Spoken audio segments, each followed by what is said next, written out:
Welcome back, for it is he, Meeze. Now I am happy to bless y'all eyes with another fire as reaction. Today we are going to be reacting to the worst time to have ever been a human. Why are we reacting to this? I just felt like learning some shit, and I feel like you should too.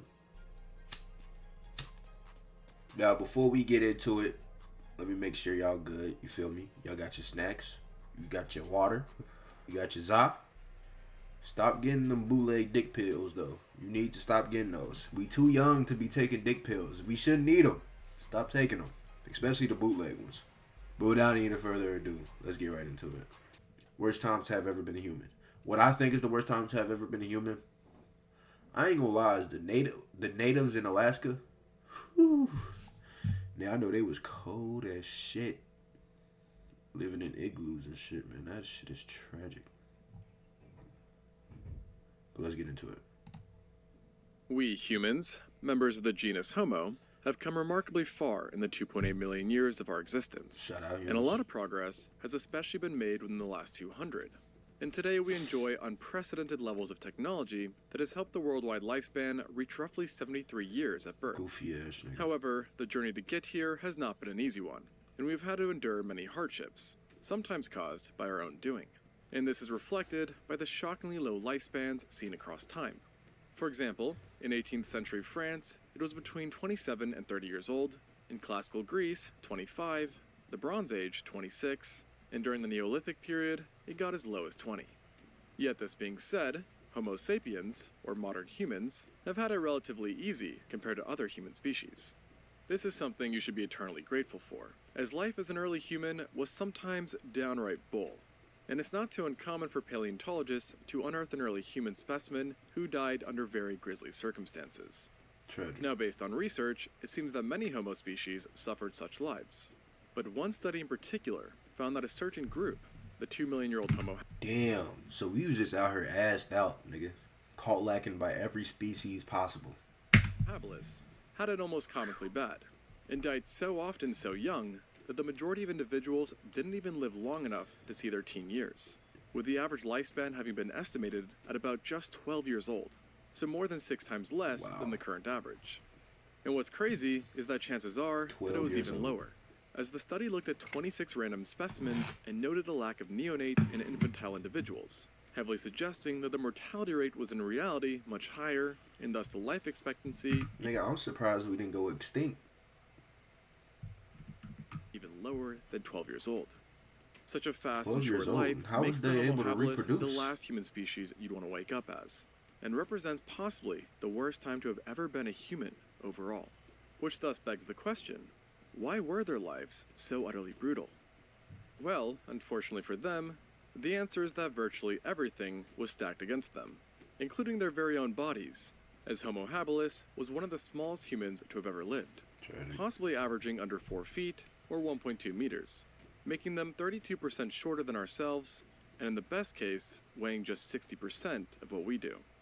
Such a small body obviously made them quite vulnerable to injuries, and to add fuel to the fire, they didn't even have any notable robustness to their skeletal structure that would have at least helped them compensate for their lack of size.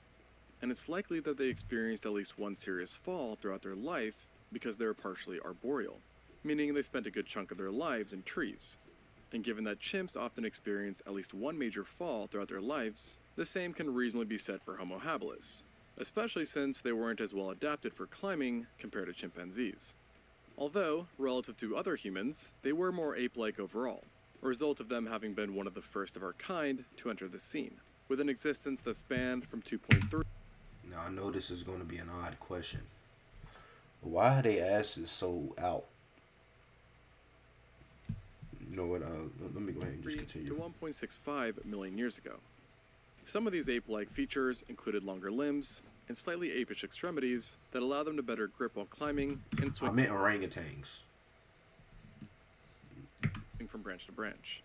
Now, possessing the ability to climb with ease is of course very useful, especially when surrounded by predators. Shit look like it hurt. Like they hemorrhoids is just always flared up or some shit.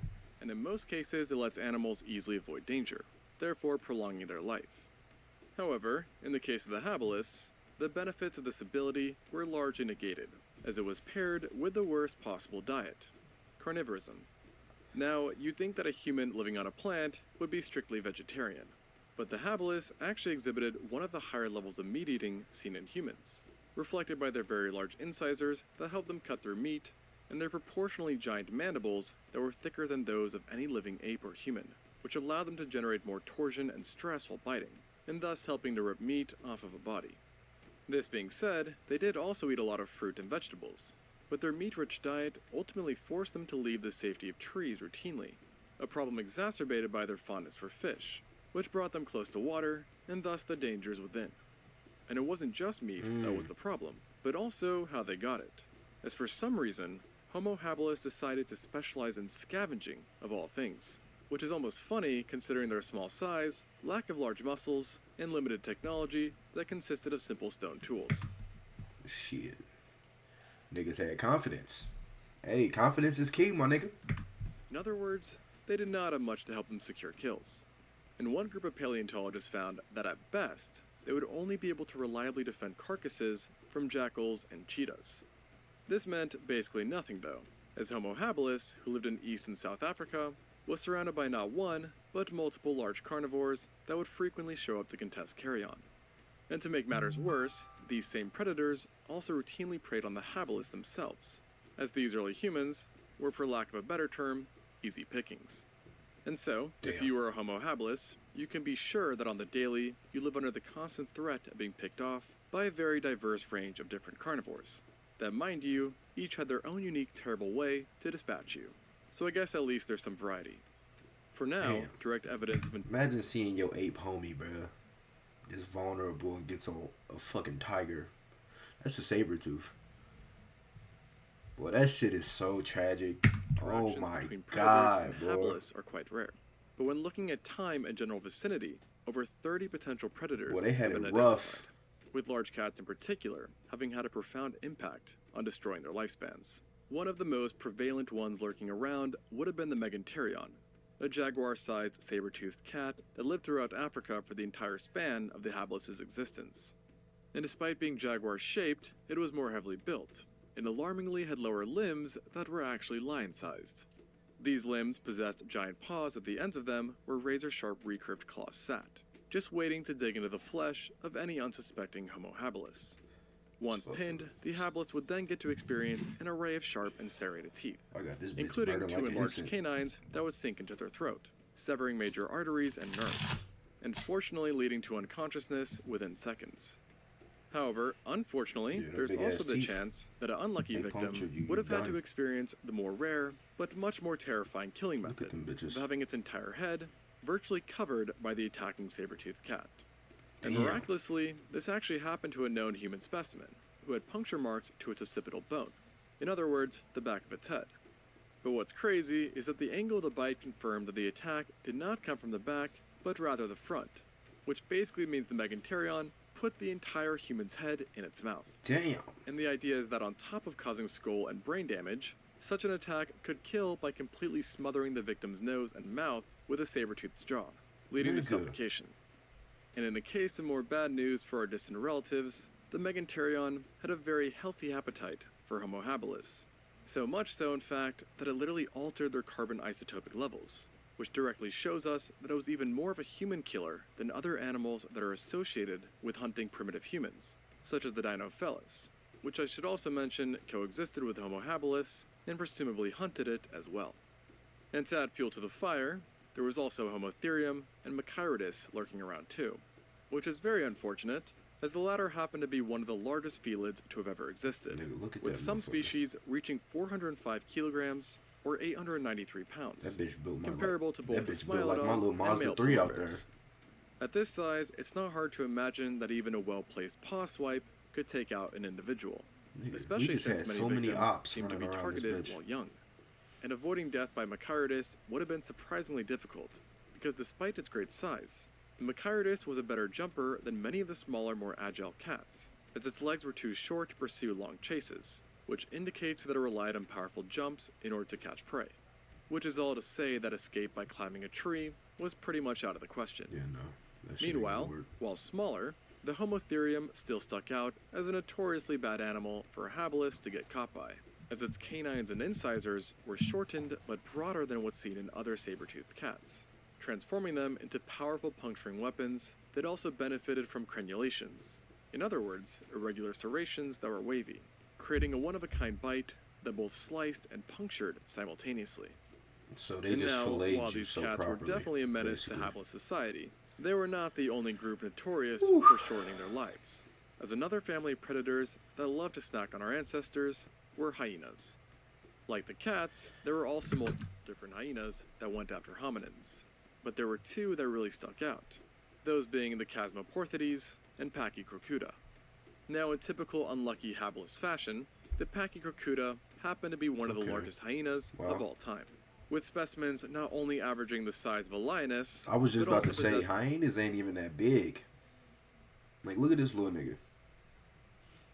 Get a decent sized stick and just beat the shit out that boy. You know what I'm saying? In a very, very violent fashion. You know what I'm saying? But that motherfucker, them motherfuckers is huge, and they're in packs. Yeah. A bone-crushing bite that is likely one of the strongest pound-for-pound bites of any terrestrial mammal. This unusually powerful bite was also problematic not just because it would absolutely destroy you, but also because the ability to crack bones meant easy access to bone marrow, and thus it's likely that Pachycrocuta showed up to a lot of carcasses, not a great thing for our scavenging ancestor. And then when you add in the fact that Pachycrocuta likely hunted in packs, you suddenly have a whole serving and a half of death. Nature is just so brutal. Like, this zebra's guts is hanging out of his ass. And they, nigga, not an inch and if of... caught, you'd also have to worry about the fact that in many situations, hyenas will literally eat their prey alive, which is something that I, at least, personally avoid. And this problem would have actually been worse with the Chasmoporthides. Damn, just smaller, no yet in some ways compassion scarier for kind of any hyena. type of life. This was a member of an informal group of hyenas who are touted as being dog-like, meaning they are more gracile and nimble, likely prowling around in large packs. This more fragile size might sound like good news, Look at that motherfucker. but it really isn't. As small, That but motherfucker giant looks packs violent. of dog-like hyenas eating you is definitely Oh, yeah. vastly more This nigga's painful cooked. than getting one and done by a giant one. But the real issue wasn't this Oh, aspect my of the nigga. Chasmoporthides, This in but me. rather its limb construction, God, which reflected nigga, strike me with adaptations lightning. designed for extreme speed, bearing a strong resemblance to the legs seen in cheetahs, and thus leading to it being nicknamed the running or hunting hyena. The major problem with this is that Homo habilis, on the other hand, was not a very good runner, and at best could achieve a certain degree of endurance running. And to add to their misery, these hyenas were also hypercarnivores, meaning that over 70% of their calories came from meat alone, a diet they enacted through their razor-sharp teeth that strangely had edges shaped like those of a big cat. But as bad as these guys sound, they were nothing compared to what lurked in the waters of the Homo habilis' environment. Giant crocs. In other words, a nightmare for our ancestors, considering that, as mentioned, they had a fondness for fishing, and not with a fishing rod or spear, but rather with their hands, which almost makes it seem like they wanted to be hunted down by crocodiles. And let's just say, these crocs were more than happy to oblige. The most notable kinds back then happened to have belonged to the same genus of crocodile alive today, the crocodilus. That being said, you would not have to worry about confusing them for any living species, as these ones were utterly giant. That motherfucker with the two is largest huge. having been the Crocodilus thorbjarnarsoni and the Anthropophagus. Now, you may be wondering about the anthrop part of the latter's name, and the reason for it is because this croc loved to eat people, leading to a name which literally means human eater. And of course, as such, we have direct evidence for its humanly diet, as in one formation alone, 2 juvenile habilises were found with severe damage to their legs and feet that matched the teeth of this crocodile, and thus showcasing how they would seemingly target the legs while springing ambushes, and then proceed to kill them by either drowning them or using a death roll to literally rip their limbs off, which apparently happened in both of these 2 cases. In other words, not a pleasant way to go out. And fighting back was not an option, as Anthropophagus was covered in very sturdy armor, and was even larger than your normal saltwater crocodile, with adults reaching a length of 7.5 meters or 25 feet, and weighing around 1.5 tons. To just put that into perspective, the longest recorded extant croc, an individual named Lolong, only reached 20 feet or 6 meters, and weighed just 1.1 tons. So as you can imagine, at this gargantuan size, Anthropophagus surely had one killer bite, which along with its human diet, makes it come off as one pretty devilish creature. Which is why it's perfectly fitting that it also possessed two prominent ridges or horns above its eyes that made it not just lethal, but also visually terrifying. However, while it seems to have definitely been the most problematic croc for humans, it wasn't actually the largest, as that title went to the Thorbjarnarson, a slightly older crocodile that also coexisted with the habilis, and preyed on them during the earlier days of our ancestors' existence. Thick ass skin. Thankfully, it wasn't that much bigger than its younger counterpart, having been about 8 meters or 26.2 feet long. But it's not that much of an upside, as that of course still makes it the largest crocodile species ever discovered, which in turn also makes it one of the biggest true crocodiles to have ever lived.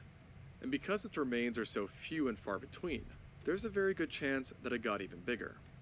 What was really unique about this predator though, was its skull, as in addition to being gargantuan, it was also much broader than what's seen in other living crocodiles, perhaps being an adaptation to help better grip and crush armored prey, such as large turtles.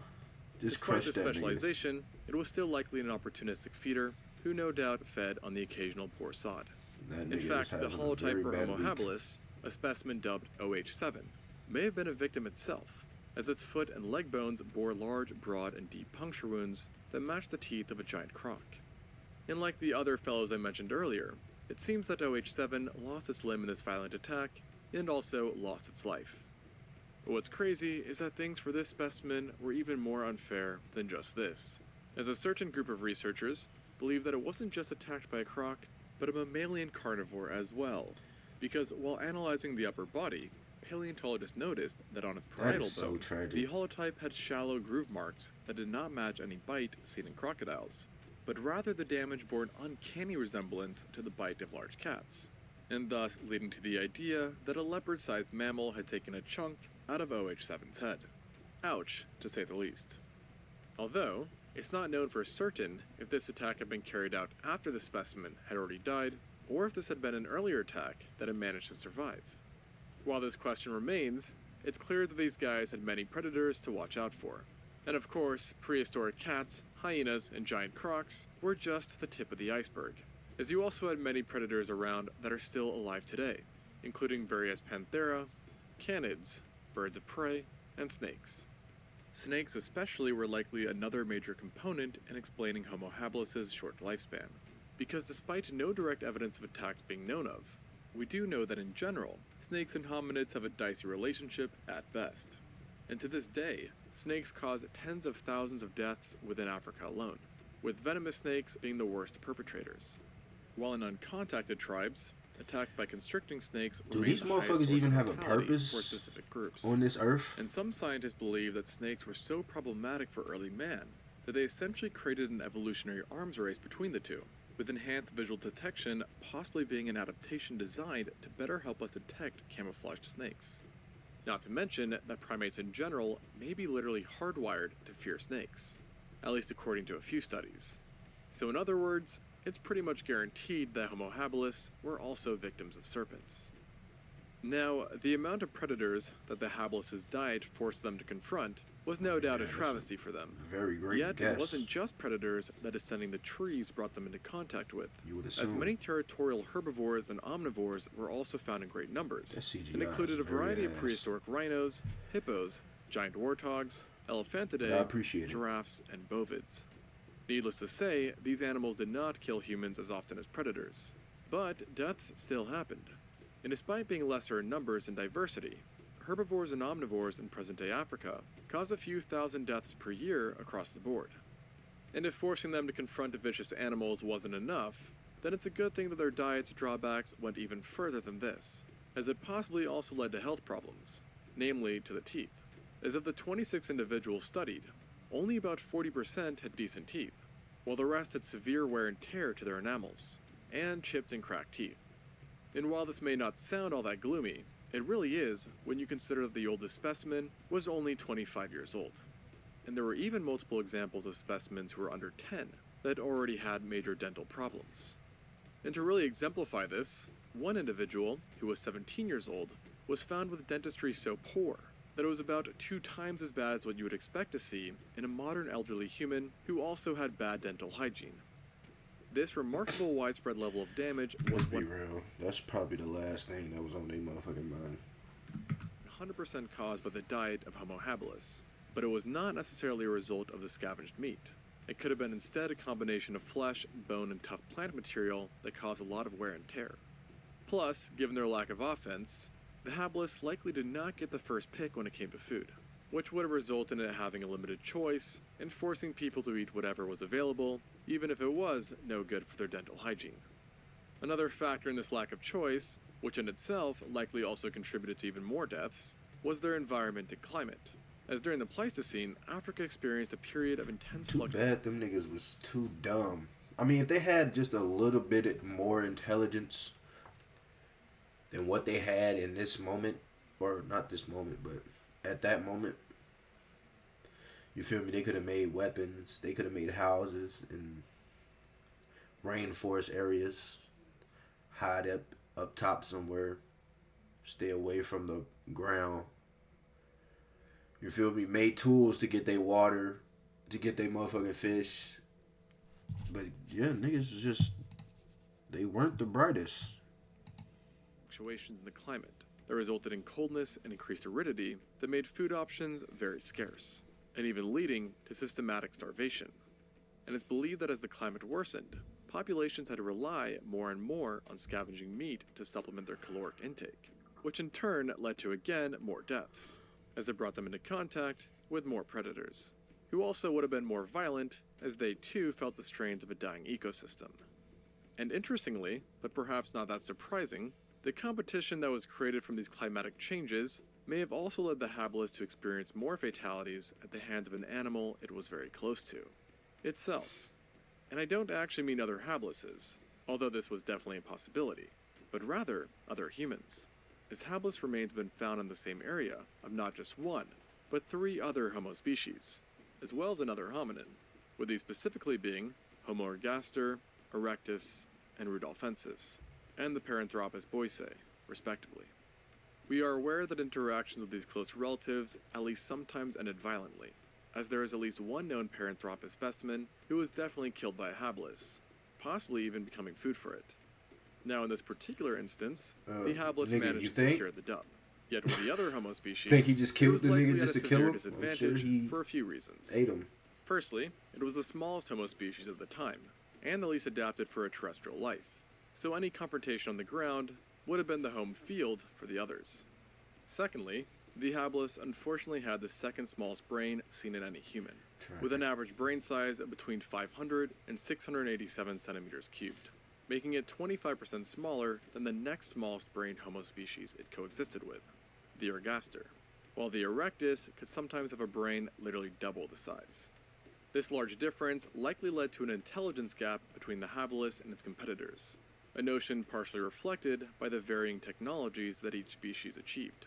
As for example, the erectus had access to controlled fires, picks, knives, and cleavers, which would have given them a huge edge during any fight, to say the least. And to make matters worse, despite not being a hominin, I will also mention that the ape Dinopithecus was likely a part of the fray as well. And in some ways, this creature was even more unsettling than multiple Homo species, as it was a giant primate that was closely related to baboons, and thus had giant fangs and would have been ripped with large amounts of muscles. And when considering the fact that it could have been 3 times the size of Homo That's a habilis, big motherfucker. we should probably add this guy to the already very long list of potential predators. Ultimately, it was a very tough and unfair world to the Homo habilis. Look at that stare. And according to the original study, the How'd worst he make part it look of an like he's individual's seen a life lot would have through that started at around age generated 10, picture? when they entered a phase associated with maximum mortality. Though ironically, reaching 10 in the first place would have already made you one of the luckier ones, as based on another study, it's presumed that 40% of everyone died before reaching double digits. And if we factor in juveniles and infants, then it's believed that this number increases to 60%. This in turn would mean that the average age of death given in the study would actually be lower than 12 years, which then of course raises a whole other question on how in the world did the habilis even manage to exist for such a long time. Perhaps the answer lies in the technology that did in fact allow them to access bone marrow and tough plant material. Additionally, there is an offhand chance that a 1.7 million year old windbreak, or rough hut, was built by a group of Homo habilis, which, if accurate, implies that they had a way to deal with the worsening climate of their times. The number game also seems to have played a big part in their miraculous extended survival, as paleontologists estimate that group sizes may have reached up to 85 different members, A lot of fucking. and thus allowing for more protection and a lower chance that any given individual would have been picked off by a carnivore. Though honestly, based on everything, that didn't seem to work out too great for them.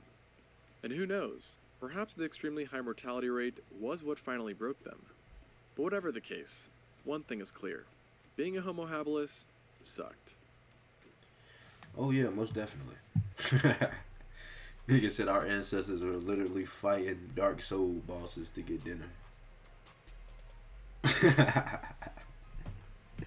No, hey, I feel like I could like, hey, be real. Me there now, I'm much smarter than them little niggas was back then and whatnot. You feel me? I could teach them some shit. I mean, I don't know much, but I'm sure I could come up with something on the fly. You feel me?